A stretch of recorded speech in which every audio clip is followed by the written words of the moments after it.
이민세관 단속국이 불법 체류 중인 이민자에 대한 단속을 시작했습니다. 범죄 경력이 있는 이민자를 우선순위로 단속하지만 교회와 학교 같은 민감한 구역까지 단속 대상이 됐습니다. 트럼프 대통령이 행정명령을 내린 출생시민권 제한에 대해 22개 주와 2개의 도시가 소송을 제기했습니다. 수정헌법 14조에 대한 해석이 주요 쟁점이 될 것으로 보입니다. 트럼프 행정부의 반이민 정책에 대한 발표가 이어지면서 한인사회도 불안이 가중되고 있습니다. 시민참여센터와 이민자 보호교회 그리고 한인변호사협회는 공동으로 바뀐 이민 정책에 대한 설명회를 개최합니다. 북극 한파가 남하하면서 남부 텍사스에서 플로리다 지역까지 겨울 폭풍에 휩싸였습니다. 뉴욕 지역은 오늘도 아침 최저기온이 화씨 10도 아래로 내려가는 강추위가 이어졌습니다. 제39대 뉴욕 한인회장을 선출하기 위한 선관위가 업무를 시작하고 선거 일정을 발표했습니다. 후보 등록은 다음 달 5일까지이며 선거는 3월 2일 치러지게 됩니다. 이상은 오늘의 주요 뉴스입니다. 시청자 여러분 안녕하십니까? KBN 뉴스입니다. 이민세관 단속국이 트럼프 대통령 취임 바로 다음 날인 어제부터 미국에 불법으로 들어와 체류 중인 이민자에 대한 단속을 시작했습니다. 범죄 경력이 있는 이민자를 우선순위로 단속하지만 교회와 학교 같은 민감한 구역까지 단속 대상이 됐습니다. 체포한 불체자는 즉각 추방된다고 밝혔습니다. 트럼프 행정부의 국경차르인 톰 호머는 어제 CNN 인터뷰에서 이민세관 단속국이 전국 곳곳에서 불체자 단속을 시작했다고 밝혔습니다. 호머는 이 나라에 불법으로 체류하고 유죄를 선고받아 공공안전에 위협이 되는 이들이 우리의 우선순위라고 말했습니다. 호머는 ICE가 범죄 경력이 있는 불법 체류자의 소재를 파악하고 있지만 피난처 도시에서는 시 당국의 비협조로 체포에 어려움이 있어 단속 대상을 찾으러 다닐 수밖에 없다고 설명했습니다. 호머는 현장 단속 과정에서 범죄 경력이 없는 불법 입국자를 발견할 경우 그들도 함께 체포할 것이라고 밝혔습니다. 그는 피난처 도시에선 부수적인 체포가 더 많이 이루어질 것이다. 그들은 우리가 체포하려는 사람을 찾기 위해 지역사회로 들어가도록 강제하기 때문이다라고 말했습니다. 체포한 불체자는 구금한 뒤 본국이나 제3국으로 추방한다고 호머는 설명했습니다. 한편 벤저민 허프먼 국토안보부 장관 대행은 IC 요원이 교회, 학교와 같은 민감한 구역에서 단속 활동을 하는 것을 허용하는 지침을 발표했습니다. 허프먼 대행은 성명에서 범죄자들은 체포를 피하려고 미국의 학교와 교회에 더 이상 숨지 못할 것이라며 트럼프 행정부는 우리 용감한 사법당국의 손발을 묶지 않고 그들이 상식대로 행동할 것으로 신뢰하겠다고 밝혔습니다. 트럼프 대통령이 행정명령을 내린 출생시민권 제한에 대해 22개 주와 2개의 도시가 소송을 제기했습니다. 수정헌법 14조에 대한 해석이 주요 쟁점이 될 것으로 보이는데요. 대법원까지 이어지는 소송전이 예상됩니다. 22개 주 법무장관이 트럼프 대통령의 출생시민권 제한 행정명령 효력을 다투는 소송을 제기했습니다. 워싱턴 DC와 샌프란시스코 등 2개 도시와 뉴욕, 뉴저지, 캘리포니아, 델라웨어, 버몬트, 하와이 등 18개 주가 처음 소송했고 뒤이어 워싱턴, 애리조나, 일리노이, 오리건이 2차 소송을 냈습니다. 소송에 참여한 주와 도시는 주로 민주당이 주도하는 지역이지만 미시간, 애리조나, 위스콘신 등 경합주도 있습니다. 이들 경합주는 지난해 11월 대선에서 트럼프 대통령에게 표를 준 곳들입니다. 이들은 소장에서 이민 정책을 수립할 수 있는 광범위한 대통령 권한에도 불구하고 시민권 박탈 행정명령은 대통령의 법적 권한 범위를 훨씬 벗어난 것이라고 주장했습니다. 또 법원에 행정명령으로 발표된 정책이 불법이라고 선언하고 이를 실행하기 위해 도입된 모든 조치를 금지해달라고 요구했습니다. 트럼프 대통령은 전날 취임 직후 백악관에서 미국 시민권의 의미와 가치 보호 행정명령에 서명했습니다. 자녀 출생 당시 어머니가 불법 또는 임시 체류자이고 부친이 시민권자나 영주권자가 아닌 경우엔 미국 시민권을 주지 않는다는 것이 골자입니다. 최종 결론은 대법원에 가서야 가려질 가능성이 큽니다. 법원에선 미국 수정헌법 14조에 대한 해석이 주요 쟁점 중 하나가 될 것으로 보입니다. 이처럼 트럼프 행정부의 반이민 정책에 대한 발표가 이어지면서 한인사회도 불안에 떨고 있습니다. 이민 변호사들은 서류 미비자와 그 가족들은 물론이고 유효한 비자 소지자와 심지어 영주권자들도 영향이 예상된다며 정부의 발표에 관심을 가져줄 것을 당부했습니다. 시민참여센터와 이민자 보호교회 그리고 한인변호사협회는 공동으로 설명회와 상담을 실시합니다. 보도에 김태희 기자입니다. 트럼프 행정부의 이민 정책에 한인들의 우려도 커지고 있습니다. 시민참여센터는 최근 전국적으로 이민 관련 한인들의 문의가 쏟아지고 있다며 특히 오래전 국경을 넘어 미입국한 한인들, 그리고 미입국자들과 결혼한 사람들, 또 중국 국적 조선족들의 두려움이 상당한 상황이라고 밝혔습니다. 이민 전문 변호사들은 합법적인 비자 소지자들도 앞으로는 여러 가지 까다로운 절차가 예상된다고 밝혔습니다. 특히 영주권자들도 시민권 취득을 위해서는 철저한 준비가 필요합니다. 예를 들면 시민권 신청을 할 때 영주권 이후의 일들에 대해서 그동안에 초점을 맞춰서 그렇게 리뷰를 했었다면 이미 에이전시에서 미국에 도착하는 순간부터 영주권을 받을 때를 포함해서 시민권자 신청을 하는 이것까지 이런 전반적인 과정을 리뷰를 하는 굉장히 까다로운 모습이 이미 보이고 있기 때문에 이처럼 검토 과정이 길어질 수는 있지만 미리 잘 준비하면 충분히 극복할 수 있다는 분석입니다. 이제 신원조회나 검토 과정이 길어질 수는 있겠지만 그것들을 다 숙지를 하고 잘 저희가 이제 면밀히 준비를 한다면 그렇게 이민이라는 과정이 어렵게 느껴지지는 않게 할 수 있다라고 믿고 있습니다. 시민참여센터와 이민자 보호교회, 뉴욕 한인변호사협회 등은 내일 오후 7시부터 뉴저지 팰리세이스 팍에 있는 소망교회에서 2025년 트럼프 정부 이민 정책 전망과 대응을 주제로 설명회와 무료 현장 상담을 실시합니다. 참석자들에게는 질의응답 시간도 주어지며 설명회가 끝난 뒤 오후 8시 30분부터 현장에서 한인이민 전문 변호사 7명으로부터 무료로 1대1 상담을 받을 수 있습니다. 아울러 이민세관 단속국 요원을 대하는 방법과 이민자 권리 등을 담은 안내카드도 현장에서 배포됩니다. KBN 뉴스 김태희입니다. 트럼프 대통령이 다발적 관세 폭탄 행보에 시동을 걸었습니다. 멕시코와 캐나다에 이어 다음 달부터 중국산 수입품에 대해 추가 관세 부과를 고려 중이라고 밝혔습니다. 트럼프 대통령은 어제 백악관 루스벨트룸 기자회견에서 중국에 10% 관세를 부과하는 방안을 검토 중이라고 밝혔습니다. 관세 부과 시기를 묻는 말엔 2월 1일을 고려 중이라고 답했습니다. 트럼프 대통령은 대선 이후 10에서 20% 보편 관세 부과를 비롯해 중국산 수입품에 대한 10% 추가 관세, 캐나다와 멕시코를 상대로 이민 마약 단속과 관련한 25%의 징벌적 관세 부과를 예고했습니다. 그러나 정작 취임 당일엔 보편 관세 및 대중국 관세와 관련해 구체적인 조치를 취하지 않았습니다. 멕시코와 캐나다에 2월 1일자로 25%의 징벌적 관세를 부과하겠다는 계획만 언급했습니다. 그러나 어제 트럼프 대통령의 발언은 시기는 다소 늦었더라도 강경한 대외관세 기조 자체는 변치 않았음을 시사합니다. 이른바 트럼프발 관세 폭탄의 신호탄으로 볼 수 있습니다. 트럼프 대통령은 차기 관세 부과 표적도 못 박았습니다. 중국도 남용국이지만 유럽연합도 우리에게 아주 나쁘다고 말한 것입니다. 그는 관세만이 공정함을 되찾을 유일한 방법이라고 밝혔습니다. 이로써 트럼프 대통령은 캐나다, 멕시코 등 미주권 외에 자국과의 주요 패권 경제국인 중국, 나아가 대서양 파트너인 EU로까지 전방위적인 미국 우선주의 압박을 본격화했습니다. 정부 인력과 조직에 대한 전면적인 구조 조정도 착수했습니다.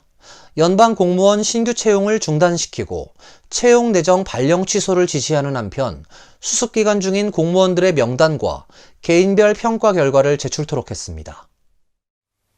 백악관은 트럼프 2기 출범 첫날 찰스 에젤 인사관리처 처장 직무대리 명의의 공문을 연방정부 기관들에 하달해 각 기관의 신규 채용 추진을 21일부터 전면 중단토록 지시했습니다. 아울러 기존 임용 내정자들의 발령도 취소토록 지시했습니다. 내정 발령 취소 방침은 근무 시작 예정일이 2월 8일 이후였던 임용 내정자 대부분에게 적용됩니다. 다만 신규 채용 중단 방침에서 이민 단속, 국가안보, 공공안전 등 분야와 군과 우정청은 예외입니다. 사회보장, 메디케어, 보훈 업무를 맡는 기관에서 결정적으로 중요한 상황이 생기는 경우도 예외가 인정될 수 있습니다. 백악관 인사관리처는 별도의 공문에서 각 연방정부 부처와 기관에 오는 24일까지 수습기간 중인 직원들의 명단을 제출토록 지시하고 각 수습 직원에 대해 고용 유지 대상으로 추천하는지 여부를 표시하도록 했습니다.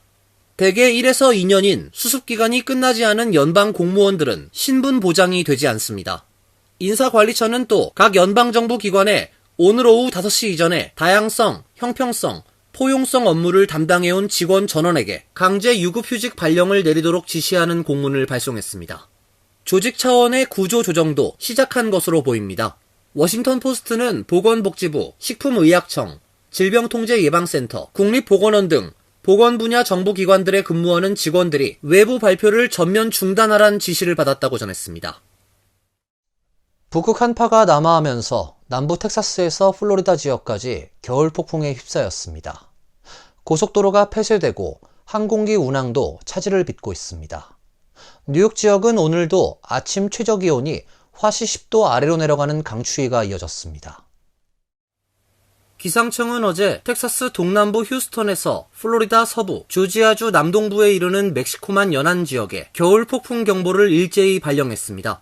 이들 지역엔 시간당 평균 2에서 4인치, 곳에 따라 많게는 6인치의 눈이 쌓일 것으로 예보됐습니다. 휴스턴에서 루이지애나 남부에 이르는 지역은 이미 3인치에 달하는 폭설이 기록됐습니다. 루이지애나 기상청은 이날 새벽 눈보라 경보를 발령하면서 레이크 찰스에서 발령하는 역대 최초 눈보라 경보라고 밝혔습니다. 휴스턴 기상청 역시 전날 밤 역사적인 폭설이 휴스턴 일대와 텍사스 남동부에 걸쳐 내리고 추운 날씨와 혹한주의보도 발효돼 있다며 여행이나 이동을 피하라고 경고했습니다. 휴스턴의 공항 2곳에서 거의 모든 항공편이 중단됐습니다. 항공편 약 2,000편이 취소됐고 약 10,000편이 지연됐습니다. 텍사스 남부와 플로리다 서부를 잇는 10번 주간 고속도로의 일부 구간은 빙판길로 막혀 폐쇄됐고 인근 지역 일부에서는 통행이 금지됐습니다. 조지아주, 루이지애나주, 미시시피주, 엘라베마주 주지사는 이번 겨울 폭풍에 대응해 각 주의 비상사태를 선포하고 지역의 공립학교엔 휴교령을 내렸습니다. 한편 뉴욕 일원은 지난 월요일부터 시작된 한파가 오늘까지 기승을 부렸습니다. 오늘 아침 최저기온이 화씨 10도 아래로 내려가고 지난 주말에 내린 눈이 도로에 얼어붙어 출근길에 큰 불편을 겪었습니다. 기상청은 내일부터 낮 기온이 조금씩 올라가 주말께는 예년 기온을 회복할 것으로 예보했습니다. 캐시 호컬 뉴욕 주지사가 다음 회계연도 예산안을 발표했습니다. 메디케이드와 교육 관련 예산이 크게 늘어났고 중산층에 대한 세제 혜택도 커졌습니다. 캐시 호컬 뉴욕 주지사가 어제 2,520억 달러 규모의 2025에서 2026 회계연도 뉴욕주 예비 행정 예산안을 발표했습니다. 이번 회계연도 예산보다 약 86억 달러 늘어난 것으로 주로 메디케이드와 교육 예산이 크게 증가했습니다.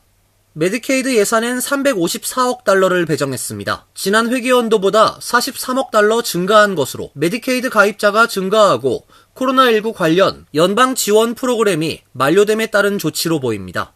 뉴욕주는 현재 약 700만 명이 메디케이드에 가입된 상태로 코로나19 팬데믹 이전보다 약 90만 명 증가한 수치입니다. 교육 관련 예산은 374억 달러로 4.7% 늘어나 사상 최대 규모로 배정했습니다. 호컬 주지사는 공립학교 학생들의 스마트폰 사용을 전면적으로 제한할 것이라고 밝히며 학생들이 스마트폰을 사용하지 않아도 수업이 원활하게 진행 가능하도록 공립학교 인프라 확충에 1,350만 달러를 투입하겠다고 밝혔습니다.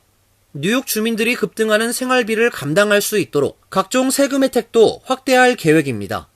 약 860만 명에게 인플레이션에 따라 발생한 초과 판매세 수입 30억 달러를 환급하고 중산층 세금 감면에 10억 달러를 투입합니다. 또 부양자녀 세액 공제 확대에 8억 2,500만 달러를 배정했습니다. 제39대 뉴욕 한인회장을 선출하기 위한 선관위가 업무를 시작하고 선거 일정을 발표했습니다. 후보 등록은 다음 달 5일까지이며 선거는 3월 2일 치러지게 됩니다.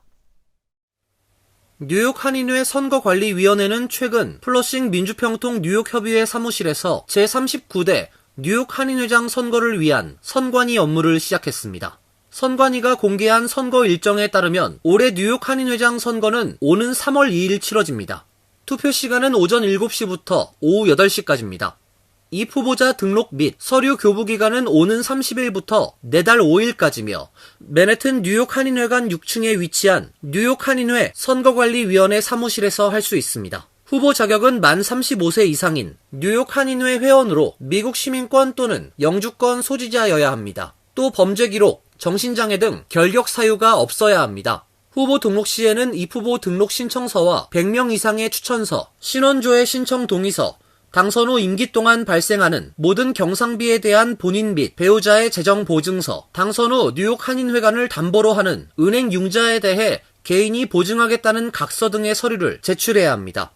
이 후보자 심사는 다음 달 6일부터 12일까지 일주일 동안 진행되며 이 후보자 등록 공고일은 내달 14일입니다. 기호 추첨은 2월 15일 진행되며 선거운동 기간은 2월 15일 자정부터 3월 1일 자정까지입니다. 합동 연설회 및 후보자 토론회 등의 내용은 추후 발표될 예정입니다. 이어서 간추린 소식입니다. 도널드 트럼프 대통령 취임 이튿날 백악관 공식 홈페이지에서 스페인어 버전이 사라졌습니다. 현재 백악관 공식 홈피에서 스페인어 사이트는 에러 404와 함께 페이지를 찾을 수 없습니다란 문구가 뜹니다. AP통신에 따르면 백악관의 스페인어 버전 X 계정, 생식의 자유에 관한 정부 페이지도 찾아볼 수 없습니다.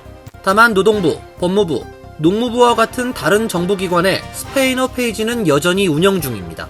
백악관 수석 부대변인은 백악관 웹사이트를 개발, 편집, 조정하는 과정에 있다고 답했습니다. 백악관은 트럼프 대통령 첫 임기인 2017년에도 백악관 홈페이지에 스페인어 사이트를 폐지한 바 있습니다. 트럼프 2기 국방부와 국무부에 한국과 일본 담당 주요 직책에 한국계 인사가 임명됐습니다. 국방부는 어제 존 노 신임 동아시아 담당 부차관보 등 32명이 취임 선서를 했다고 밝혔습니다. 노 신임 부차관보는 스탠퍼드 로스쿨을 나온 검사 출신으로 이전까지 하원 중국 특위에서 법률 담당 고문 역을 맡았습니다.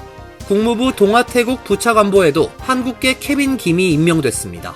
김 부차관보는 존스 홉킨스 국제대학원과 미국 가톨릭대학교에서 수학했으며 트럼프 1기인 2018에서 2020년 국무부 대북정책 특별대표실에서 근무했습니다. 트럼프 대통령 취임과 함께 대대적인 이민자 단속이 예고되자 민권센터와 미주 한인봉사교육 단체협의회가 이민자들을 돕기 위해 전국 한라인과 아이폰 전용 앱을 개설했습니다. 전국 한라인 번호는 1-844-500-3222이며 24시간 주 7일 운영됩니다. 한국어와 영어가 지원되며 철저히 비밀이 보장됩니다. 아이폰 사용자들을 위한 앱은 앱스토어에서 다운받을 수 있으며 한국어와 영어 등 16개 언어로 제공됩니다. 앱에는 단속 시 필요한 행동 지침과 비상연락처로 문자를 간편하게 보낼 수 있는 기능이 포함되어 있으며 이민자들이 반드시 알아야 할 권리 내용이 정리되어 있습니다. 퀸즈 YMCA는 오는 29일 정오부터 오후 3시까지 지역 주민들에게 설맞이 떡국 나눔 행사를 개최합니다. 이번 행사는 지역 주민들에게 해가 바뀌면 가족들이 모여 앉아 함께 떡국을 먹으며 새해를 맞는 우리의 전통적인 풍습을 소개하고 한 해의 시작과 함께 따뜻한 한국의 정을 300명의 지역 주민들과 나누고자 마련했다고 밝혔습니다. 행사 참여는 선착순 300명으로 떡국 나눔 잔치에 참여를 원하는 주민들은 오는 24일 오전 9시부터 오후 3시 사이에 플러싱 파슨스 블러바드에 있는 퀸즈 YMCA 오피스를 방문하면 티켓을 받을 수 있습니다. 환율과 증권 소식입니다.